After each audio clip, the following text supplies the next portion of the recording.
Bonjour et bienvenue sur la chaîne de Green Spider. Donc aujourd'hui je vous propose la revue complète sur ce produit qui est donc le Last Resort Tactical Attaché. Vous m'excuserez pour la prononciation approximative de l'anglais, mais comme vous le savez ce n'est pas mon fort.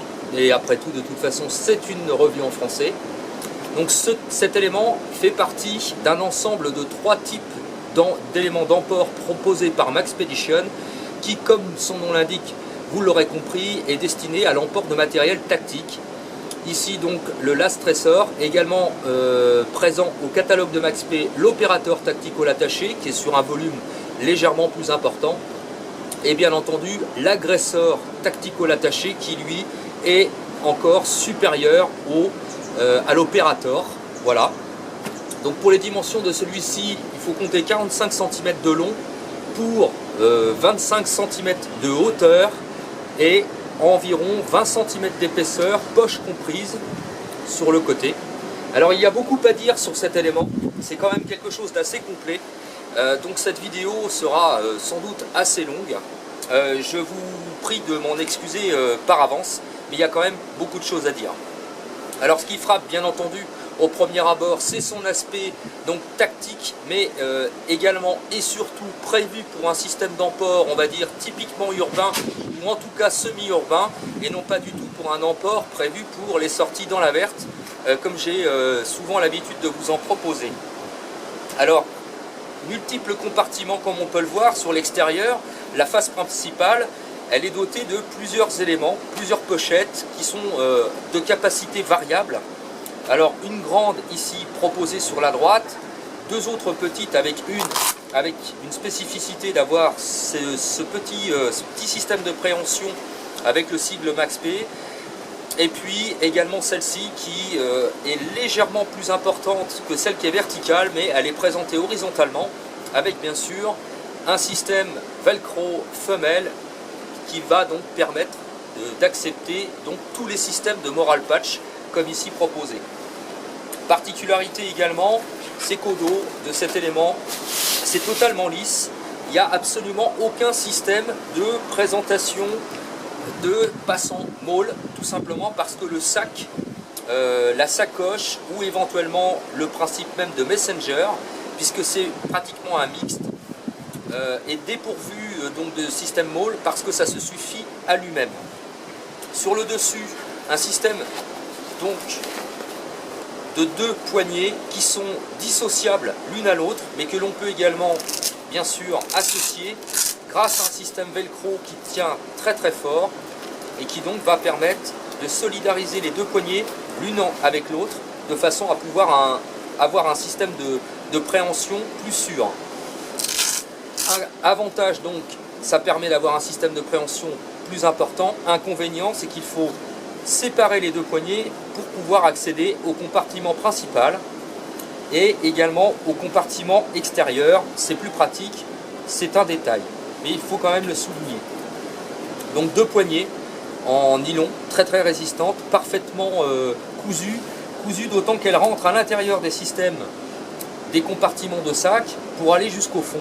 Donc c'est véritablement un système d'emport très très sûr. Donc à l'extérieur, comme je vous le disais, des pochettes. La première ici verticale permet donc d'accepter pas mal d'éléments. À l'origine, c'est prévu pour des chargeurs de type M5 ou M4. On remarquera que c'est parfaitement adapté par exemple pour contenir le micro pocket organizer.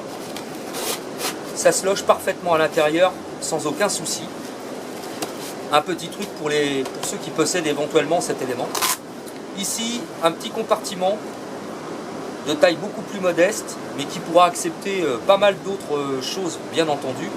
Avantage, le système velcro est assez haut, ce qui permet de régler à loisir en fonction du système d'emport de l'élément qu'on va embarquer. Même système ici, comme on peut le voir, on peut y mettre des systèmes de mouchoirs, un petit système d'affûtage, comme j'ai pu le présenter ici. Pareil, c'est possible d'être réglé en hauteur. Et l'autre élément, qui reprend bien sûr les mêmes caractéristiques que les autres poches, celle-ci bien sûr on peut rehausser ou réduire à loisir également, et celle-ci c'est exactement le même principe. À l'intérieur, par exemple, la pellicaise qui contient normalement l'appareil photo de type Lumix TZ30, pardon, qui rentre donc à l'intérieur et qui est prévu pour l'étanchéité. Ça rentre sans problème et on peut également y associer un petit trépied. Là, je vous présente bien sûr une association d'items prévus pour mes besoins, bien sûr. Ce n'est pas la généralité. Petite astuce, au passage, j'avais présenté, on m'avait demandé pourquoi il y avait un système velcro mâle derrière la boîte. Tout simplement parce que sur des systèmes femelles, par exemple, comme ici, on peut ouvrir, enlever l'appareil photo et malgré tout ça tient. Ça ne va pas partir, c'est plus facile de préhension. C'était juste un petit truc au passage. Voilà pour ça, pour l'extérieur au niveau frontal. Juste derrière, l'ensemble des pochettes, un panneau qui est avec un système de préhension ici, avec une poignée et qui s'ouvre très largement. Ce système est prévu initialement avec à l'intérieur un ensemble hook and loop. Je ne sais pas si on arrivera à voir avec la luminosité, qui est prévu normalement pour mettre des holsters pour des armes de poing. C'est ce que d'ailleurs Max P a l'habitude de proposer, dont également le nom du Tactical, puisque c'est prévu pour mettre une arme de poing ici et pouvoir la retirer assez rapidement, ce qui explique le fait qu'elle soit derrière le système de pochette avec ce système de sangle, enfin de préhension assez rapide de D-ring qui est prévu donc pour prendre les doigts et l'ouvrir très rapidement. On y mettra ce qu'on voudra. Personnellement, j'y place une petite bombe de défense, une paire de gants, divers items, etc. etc. Voilà pour ce côté. Sur l'autre côté ici, on va trouver une grande poche qui, comme vous l'avez vu sur les photos, est principalement destinée à l'emport des bouteilles Nalgene, bien entendu, avec un système de pattes et un système d'élastique, qui est d'ailleurs réglable depuis l'intérieur avec un système d'arrêt, mais on pourra le destiner, si on ne s'en sert pas, à d'autres usages, comme par exemple ici, petite démonstration avec un mousqueton plastique sur le haut, attaché sur la sangle. On peut y mettre par exemple et sécuriser une petite lampe coudée ou une autre lampe, bien entendu, accès rapide. Inconvénient, c'est que bon, on peut éventuellement se la faire voler, mais le principe c'est bien sûr de faire corps avec le sac. De l'autre côté, une autre poche qui n'est pas destinée à une bouteille Nalgene, qui est destinée normalement, c'est un porte-chargeur, mais on pourra y mettre plein d'autres choses, principalement à accès rapide. On peut penser notamment aux clés, c'est l'usage que j'en fais, sécurisé au moyen d'une patte qui, elle également, est élastique et bien sûr réglable de l'intérieur avec un système d'arrêt également. De chaque côté, on va retrouver des D-rings de portage, bien sûr à gauche comme à droite, avec de ce côté une petite préhension, petite sangle doublée qui permet donc, comme vous avez pu le constater, d'y adjoindre éventuellement un système de mousqueton. Sur l'autre côté, on retrouvera également une patte qui n'a pas cette fonction, puisque celle-ci s'ouvre tout simplement pour récupérer les deux systèmes de fermeture YKK, donc YKK, y insérer la patte dans le système en question et de verrouiller avec le système de pression, ce qui va éviter de pouvoir ouvrir de façon intempestive la fermeture supérieure. On n'est pas obligé de s'en servir, bien entendu. Voilà pour ça. Sur le dessus, on retrouve également ces deux systèmes munis de pattes velcro également, totalement réglables, qui sont solidaires du sac et qui, comme vous avez pu le voir, acceptent normalement les lampes torches d'assez grande dimension. Donc, comme par exemple les lampes torches de type Maglite sont parfaitement adaptées pour être positionnées sur le haut du sac et sécurisées grâce à ces deux pattes qui ont donc cette fonction. Voilà pour ce côté-là. Derrière, donc, comme je vous l'avais dit, un système totalement dénudé de système donc, de passant molly. Ceci renferme derrière une pochette qui descend jusqu'aux 3/4 de la hauteur et qui permet d'accepter normalement donc tout un tas de systèmes de notes, comme par exemple des ouvrages, des livres, des carnets, etc., etc. Pour information, ici, en lieu et présence, un carnet en 24 par 32 rentre, comme vous le voyez, sans aucun problème à l'intérieur. Il y a quand même beaucoup de place. Juste derrière, donc, un système, premier système de petits compartiments x2, qui est prévu donc pour mettre des petits carnets. On peut associer à loisir ici, avec des portes stylo également. Et puis également un autre compartiment plus grand derrière, mais attention, celui-ci étant jusqu'aux 3/4 de la hauteur, on ne pourra pas y insérer des éléments trop importants, sinon ça va dépasser. Mais les feuilles par exemple en 21-29/7 peuvent rentrer sans trop de problème. On est à la limite, juste à la limite ici, si on n'utilise que des donc feuilles 21-29/7. Voilà pour ça.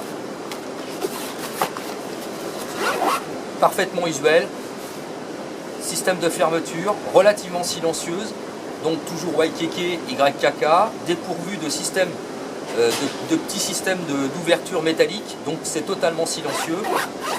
Système de préhension toujours, que ce soit à main nue ou avec des gants. Maintenant, on va passer au compartiment principal qui lui, comme je vous l'avais montré, s'ouvre avec également deux fermetures de type YKK, donc YKK. Particularité, c'est que ça s'ouvre juste comme ceci, ça ne descend pas ni sur les côtés, que ce soit d'un côté ou de l'autre. Donc bien sûr, ce que je vous présente à l'intérieur n'est qu'un petit panel de ce que l'on peut emporter. On peut emmener beaucoup de choses. Par exemple, les mini pocket organizer peuvent rentrer sans problème. Ici, le petit élément caisse que je vous avais déjà présenté.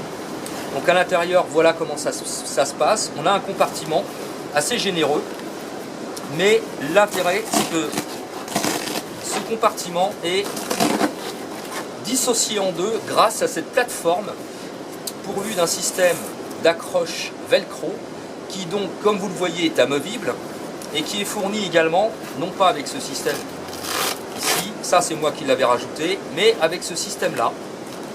Voilà, donc c'est présenté en fait avec deux pattes, comme on peut le voir, qui sont réglables et qui possèdent juste au-dessus un système de passant élastique et qui donc pourra accepter, comme ici illustré, un certain nombre d'items et qu'on peut placer indifféremment à l'horizontale, à la verticale, éventuellement en biais en fonction de l'accès qu'on souhaite.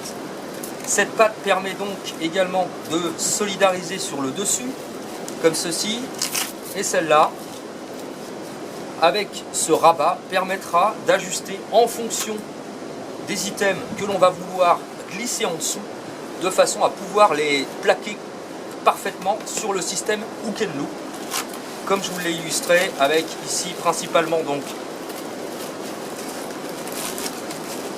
voilà, tout simplement une couverture de survie, et puis on pourra y ajouter bien sûr d'autres éléments, comme ici par exemple, moi je m'étais confectionné ce petit système qui permet d'avoir des gants à disposition ainsi qu'un masque, mais on peut penser à plein d'autres choses.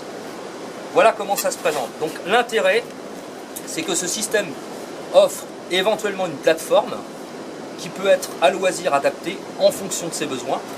Et derrière, on y retrouvera deux systèmes de pochettes qui pourra accepter donc des petits éléments assez fins comme des carnets ou des choses comme ça, des feuilles, pense-bêtes, etc., etc.